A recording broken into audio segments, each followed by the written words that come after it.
Welcome to use ദേവിക്ക്. അപ്പോൾ നമുക്ക് ടർബോയുടെ മൂവി വിശേഷങ്ങളിലേക്ക് പോകാം.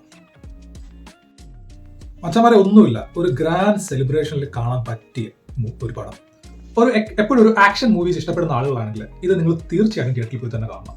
കാരണം ഒരു ഹൈ ഒക്ടെയിൻ ആയിട്ടുള്ള സ്റ്റണ്ട് സീക്വൻസ്, നല്ല ചേസിങ്, നല്ല ഫൈറ്റ് സീക്വൻസ്, നല്ലൊരു പെർഫെക്റ്റ് സിനിമാറ്റോഗ്രാഫി ഇതിൽ സെറ്റ് ചെയ്തിട്ടുണ്ട്. കാരണം അതിനൊരു വലിയ hats off. First of all നമ്മൾ സിനിമയുടെ കാര്യങ്ങളൊക്കെ പറയുമ്പോൾ അതിലെ മെയിൻ നടന്മാരുടെ അല്ലെങ്കിൽ അതിൻ്റെ പ്രൊഡക്ഷൻ, റൈറ്റിംഗ് അല്ലെങ്കിൽ അതിൻ്റെ ഡയറക്ഷനൊക്കെ നമ്മൾ എടുത്ത് പറയാറുണ്ട് അവരുടെ പേരുകൾ.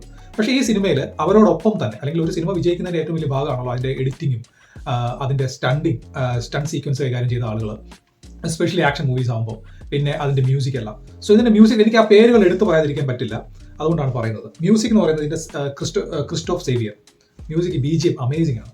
ഇതിൻ്റെ ആ സ്റ്റണ്ട് സീക്വൻസിലൊക്കെ ഭയങ്കരമായിട്ട് അത് കോപ്പി ചെയ്യുന്നുണ്ട് ആ ഒരു പുള്ളിയുടെ BGMs. പിന്നെ സിനിമാറ്റോഗ്രാഫി എടുത്തു പറയേണ്ടതാണ് Vishnu Sharma. So we have to keep that in mind. And editing Sameer Muhammad and stunt Phoenix Prabhu. So ഈ 4 പേരെ, ബാക്കി എല്ലാവരും ഡയറക്ഷൻ്റെയും നമ്മൾ ആക്ട് ചെയ്ത് എല്ലാവരും പറയാറുണ്ട്. സോ ഈ 4 പേരുടെ പേര് നമ്മൾ ഓർത്തിരിക്കണം. കാരണം അത് ഒരു വലിയ ഹാറ്റ്സ് ഓഫ്. പിന്നെ ആ വിഷ്വൽ സൗണ്ട് ടീമിന് എല്ലാവർക്കും ഒരു ഹാറ്റ്സ് ഓഫ്. എന്തുകൊണ്ട് ഈ പടം കാണണം? ഇത് ഒരു ആക്ഷൻ പാക്ഡ് മൂവിയാണ്. ആ ഒരു എന്താ പറയുക, ഒരു സെലിബ്രേഷൻ, ഗ്രാൻഡ് സെലിബ്രേഷൻ കൂടി കാണാൻ പറ്റിയ പടം. അതിനോട് ഭയങ്കരമായിട്ട് നീതി വളർത്തിയിട്ടുണ്ട് വൈശാഖിന്റെ സംവിധാനത്തിൽ പറഞ്ഞ ഈ ഒരു മൂവി. സോ ഇതിന് മുമ്പത്തെ ആദ്യത്തെ 100 കോടി തന്ന ആളാണ് വൈശാഖ് പുലിമുരുകൻ.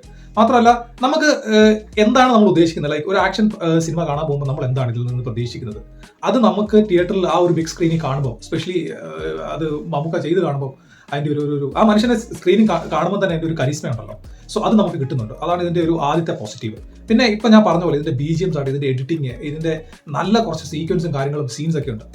അടിപൊളിയാണ്. തിയേറ്ററിൽ പോയി ഇരുന്ന് തന്നെ നമുക്കത് കാണാൻ സാധിക്കും, എൻജോയ് ചെയ്യാൻ സാധിക്കും. ഫസ്റ്റ് ഓഫ് ഓൾ ഒറ്റ ലാഗ് എവിടെയും ഫീൽ ചെയ്തില്ല. ഒരു ലാഗ് പോലും എവിടെയും, ഒരു ഫസ്റ്റ് ഹാഫിലാട്ടെ സെക്കൻഡ് ഹാഫിലാട്ടെ എപ്പോഴും ഗ്രാഫ് ഇങ്ങനെ പൊങ്ങി പോകുന്നതല്ലാതെ ഒരു ലാഗ് പോലും എവിടെയും ഫീൽ ചെയ്തില്ല. അത്ര ബ്യൂട്ടിഫുൾ ആയിട്ടാണ് ഇവരത് നറേറ്റ് ചെയ്തിരിക്കുന്നത്, അല്ലെങ്കിൽ ആ ആക്ഷൻ സീക്വൻസ് കൈകാര്യം ചെയ്തിരിക്കുന്നത്. പിന്നെ എന്താണ് ഇതിൻ്റെ ഒരു ഡ്രോബാക്ക് എന്ന് അല്ലെങ്കിൽ ഇപ്പം പല റിവ്യൂസും പറയുന്നുണ്ട്. ഇത് അതായത് പ്രെഡിക്റ്റ് ചെയ്യാൻ പറ്റുന്ന സ്റ്റോറിയാണ്. ഓഫ് കോഴ്സ് ഈ ആക്ഷൻ സീക്വൻസിലൊക്കെ ഇത്രയേ ഉള്ളൂ സ്റ്റോറി. അതായത് നായകൻ ഒന്നിലെങ്കിലും പ്രശ്നത്തിൽ ഏർപ്പെടുന്നു, അല്ലെങ്കിൽ നായകന് പരിചയമുള്ള ആളുകൾ അല്ലെങ്കിൽ നായകൻ്റെ സുഹൃത്തുക്കൾ ഒരു പ്രശ്നത്തിൽ ഏർപ്പെടുന്നു, നായകൻ അതിൽ ഇടപെടുന്നു, അവരെ രക്ഷിക്കുന്നു. സോ ഈ പക്ഷേ അതിൻ്റെ അകത്ത് വളരെ എന്താ പറയണത്, നമ്മൾ റിയൽ ആയിട്ട് നടന്ന കുറച്ച് സംഭവങ്ങളും ഇതിൽ മാനുവൽ വെച്ചിട്ടുണ്ട്. First of all banking scams, പിന്നെ ഈ MLA-മാരെയൊക്കെ കൊണ്ടുപോകുന്ന സീൻസ്, ഇതൊക്കെ നടന്നിട്ടുള്ള സംഭവങ്ങളാണ്.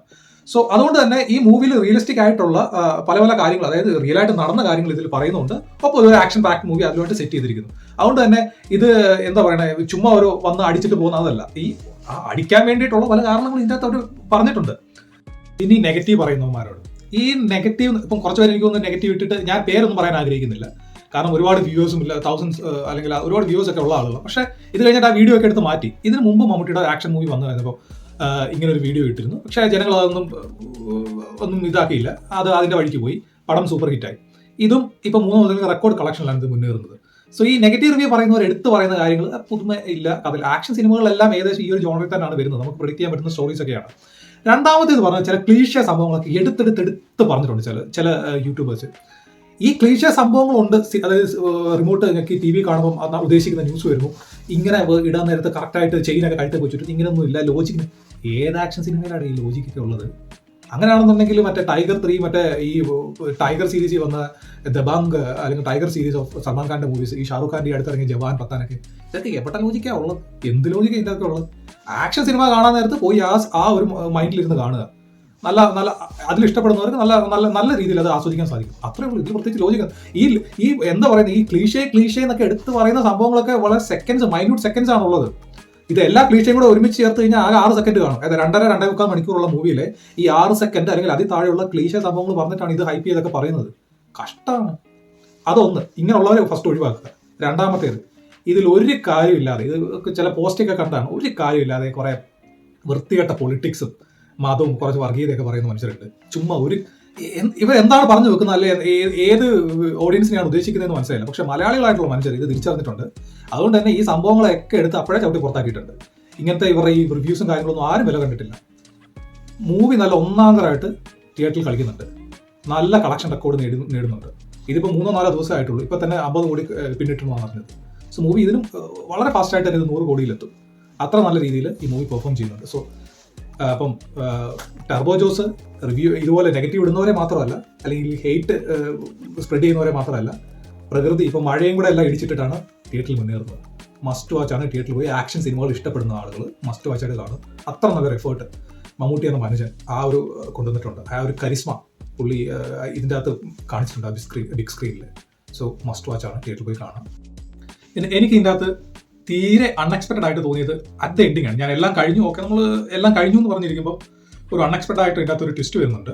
ട്വിസ്റ്റ് അല്ല, ലൈക്ക് ഒരു സെക്കൻഡ് പാർട്ടിനേക്ക് വേണ്ടിയിട്ടുള്ള ഒരു ഗേറ്റ് വേ ഓപ്പൺ. സോ വൈശാഖിന് ഇൻ ഫ്യൂച്ചറിൽ ഇത് പലതുമായിട്ട് കണക്ട് ചെയ്യാൻ പറ്റുമായിരിക്കും. മേ ബി ലോകേഷിന്റെ സിനിമയിലേക്ക് വേണ്ടി തന്നെ കണക്ട് ചെയ്യാൻ പറ്റുമായിരിക്കും. സോ നല്ലൊരു ഓപ്പണിംഗ് അവിടെ ഇട്ടിട്ടുണ്ട് സെക്കൻഡ് ഹാഫിന് വേണ്ടിയിട്ടുള്ള എല്ലാ ഗേറ്റും. സോ കട്ട വെയിറ്റിംഗ് ആണ്. അച്ഛന്മാരെ തിയേറ്ററിലേക്ക് വിട്ടു, നല്ല എക്സ്പീരിയൻസ് ആയിരിക്കും.